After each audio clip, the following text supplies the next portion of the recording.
ও ঈমানদারেরা, তোমরা কখনো তোমাদের বাপকে, তোমাদের ভাইকে কখনো বন্ধু হিসেবে গ্রহণ করতে যেও না যদি সেই বাপ, যদি সেই ভাইটা ঈমান বাদ দিয়ে যদি কুফরকে গ্রহণ করে। ও ঈমানদারেরা, তোমরা কখনো তোমাদের বাপকে, তোমাদের ভাইকে কখনো বন্ধু হিসেবে গ্রহণ করতে যেও না যদি সেই বাপ, যদি সেই ভাইটা ঈমান বাদ দিয়ে যদি কুফরকে গ্রহণ করে, ঈমানকে বাদ দিয়ে যদি অন্য কিছুকে গ্রহণ করে, তোমাদের সেই বাপ হলেও ভাই হলেও তাদেরকে তোমরা বন্ধু মনে করবে।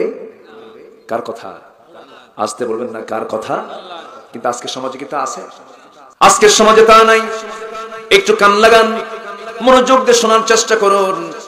আমার বন্ধুগণ, একই পরিবারে একই বাবার 4 ছেলে, একই মায়ের 4 সন্তান, 4টা ছেলে, 4জন ভাই 4টা দল করে। 4 ভাই 4 দল করে, 4 ভাই 4 দল করে।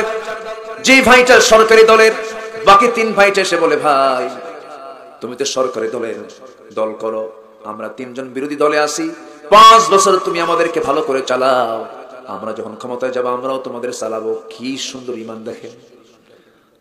আছে এরকম? আছে? আস্তে করে বলে, এরকম চরিত্র লোক বাংলাদেশে আছে না নাই? তাহলে আল্লাহ বলছেন তোমার বাপ এমনকি তোমার ভাইও বন্ধু হবে না যদি সে ঈমানকে বাদ দিয়ে কুফরকে গ্রহণ করে। ঈমানকে যদি সে বাদ দিয়ে দেয়, সে তোমার বাপ হোক, তাও তুমি তাকে বন্ধু হিসেবে গ্রহণ করতে যেও না। কার কথা? আসতে বলবেন না, কার কথা? আল্লাহর কথা।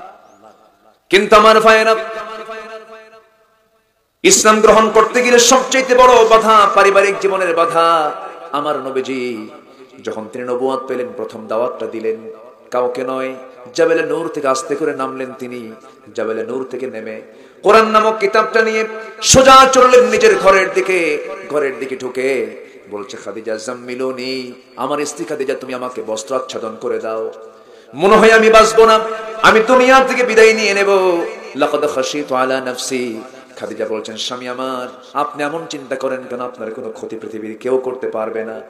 আপনি এতিমের পাশে দাঁড়ান, অসহায়ের পাশে দাঁড়ান, কাউকে কটু কথা বলেন না, কাউকে খারাপ ভাষায় কথা বলেন না, আপনি কাউকে ঠকান না, সব মানবিক দিকগুলো আপনার মধ্যে আছে, আপনার কোনো ক্ষতি কেউ করতে পারে না।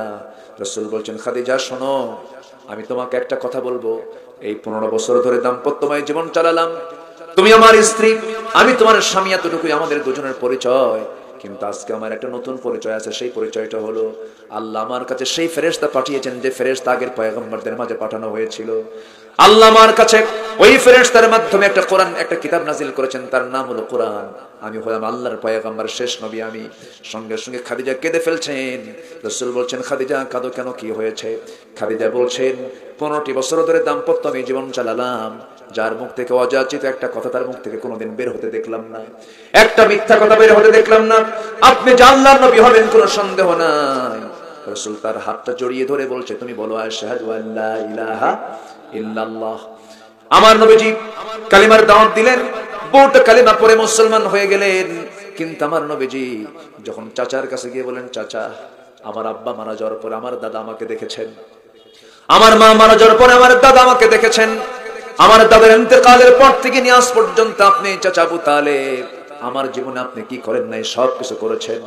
আজকে মেহেরবানি করে আপনাকে যে কথাটা বলবো, চাচা, আমি হলাম আল্লাহর পয়গম্বর। আবু তালেব বলছে, মুহাম্মদ শোনো, তুমি যে নবী হবে এটা আমার অবিশ্বাসের কিছু নয়, তবে ইসলাম আমি কবুল করতে পারবো না। কেন? আমার বাপ করে নাই। কি কথা কি বুঝতেছেন? বাপ সমস্যা আছে না নাই? বলে আসতে কয়, আছে না নাই? আছে না নাই? আল্লাহ তাআলা এখানে জায়গা মতো হাত দিয়েছেন। তোমার বাবা ভুল করলে তোমার ভুল করা যাবে না, তোমার ভাই ভুল করলে তোমার ভুল করা যাবে না, তোমার কবরে তুমি যাবে, তোমার বাবা তোমার বাবার কবরে চলে যাবে, তোমার ভাই তোমার ভাইয়ের কবরে চলে যাবে। এই জন্য কাউকে প্রভাব বিস্তার করে, কাউকে প্রাধান্য দিয়ে ঈমানটা নষ্ট করে ফেলো না। রাসূল বললেন, চাচা, আপনি আমার জন্য যা কিছু করেছেন একটাবার কালিমার ঘোষণা দিয়ে দেন। আবু তালেব বলছে, মুহাম্মদ শোনো, আমার বাপ দাদার ধর্মের বাইরে আমি যেতে পারবো না।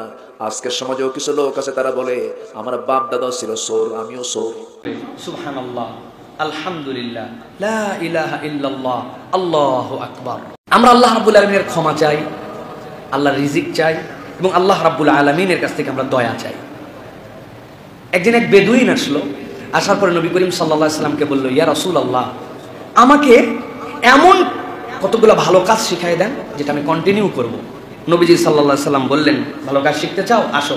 নবীজি হাত ধরছেন, ধরে বলছেন, তুমি সব সময় বলবে সুবহানাল্লাহ, আলহামদুলিল্লাহ, লা ইলাহা ইল্লাল্লাহ, আল্লাহু আকবার। বেদুইনকে নবীজি শিখাইছেন যে আমি একটা ভালো কাজ শিখান যেটা আমি সব সময় করব। নবীজি বললেন সুবহানাল্লাহ, আলহামদুলিল্লাহ, আল্লাহু লা ইলাহা ইল্লাল্লাহ, আল্লাহু আকবার। এই কথা শুনে বেদুইন হেঁটে চলে যাচ্ছে। খানিকক্ষণ পরে বেদুইন আবার উল্টা দিক ঘুরছে। নবীজি দেখছেন যে ঘুরছে, সাথে সাথে নবীজি হেসে দিয়ে বলছেন, ওর মনের মধ্যে কিছু একটা উদয় হয়েছে যে এটা বলার জন্য এই বান্দা আবার আমার কাছে আসছে। ও আসার আগেই নবীজি এটা বলছেন। ঠিক ঠিক ওই বেদুইন নবীজির কাছে আসছে, আসার পরে বলছে, ইয়া রাসূলুল্লাহ, আমি বললাম একটা ভালো কাজ শিখাই দেন, আপনি আমাকে সুবহানাল্লাহ, আলহামদুলিল্লাহ, লা ইলাহা ইল্লাল্লাহ, আল্লাহু আকবার শিখালেন, এগুলো তো সব আল্লাহর জন্য, তো আমার জন্য কি? এইটা করলে আমি কি পাবো? নবীজি হেসে দিয়েছেন, দিয়ে আবার হাত ধরছেন, ধরে বলছেন, ঠিকই এগুলো আল্লাহর জন্য, কিন্তু যখন এই তাসবিহ চারটা বলার পরে কেউ আল্লাহর কাছে বলে আল্লাহুম্মা রযুকনি, আল্লাহুম্মা গফিরলি, আল্লাহুম্মা আরহামনি, হে আল্লাহ আপনি আমার প্রতি দয়া করেন, হে আল্লাহ আপনি আমার রিজিক দেন, হে আল্লাহ আপনি আমাকে মাফ করে দেন, আল্লাহ ওই বান্দাকে এই তিনটা জিনিস নসিব করে দেন। অতএব চলতে ফিরতে আমাদের ক্ষমা প্রাপ্তি, দয়া প্রাপ্তি, রিজিক প্রাপ্তি, এই তিনটা হলে আর কিছু লাগবে না। রিজিক আছে, ক্ষমা আছে, দয়া আছে, আল্লাহর দয়া, আল্লাহ ফেভার করে আপনাকে, কি লাগে আপনার? এই তিনটা জিনিস যদি পেতে চাই, এই বেদুইনকে শিখিয়ে দেওয়া নবীজির এই আমলটা আমরা করতে পারি। বাইহাকির হাদিসের মধ্যে আসছে সুবহানাল্লাহ, আলহামদুলিল্লাহ, লা ইলাহা ইল্লাল্লাহ, আল্লাহু আকবার। এটা পড়তে থাকবো, বলতে থাকবো, আর খানিকক্ষণ পরে বলবো, আল্লাহ তুমি আমাকে মাফ করে দাও, আমার রিজিক দিয়ে দাও, আল্লাহ তুমি আমার প্রতি দয়া করো, আল্লাহ বান্দাকে এটা নসিব করবেন। পারবো না ইনশাআল্লাহ আমল করতে? ফালতু কথা বলা, অযথা বিরোধের মধ্যে যাওয়া, হটকারী কথাবার্তা, এগুলো না বলে আমি যদি এইটা চলতে ফিরতে, দোকানদারি করতে, ব্যবসা করতে, কাজ করতে, রিক্সা চালাতে, ড্রাইভিং করতে, বাসের মধ্যে জ্যামে বসে আছি, সব জায়গায় এটা আমরা কন্টিনিউ করি। আল্লাহ রাব্বুল আলামিন আমাদেরকে তৌফিক দান করেন।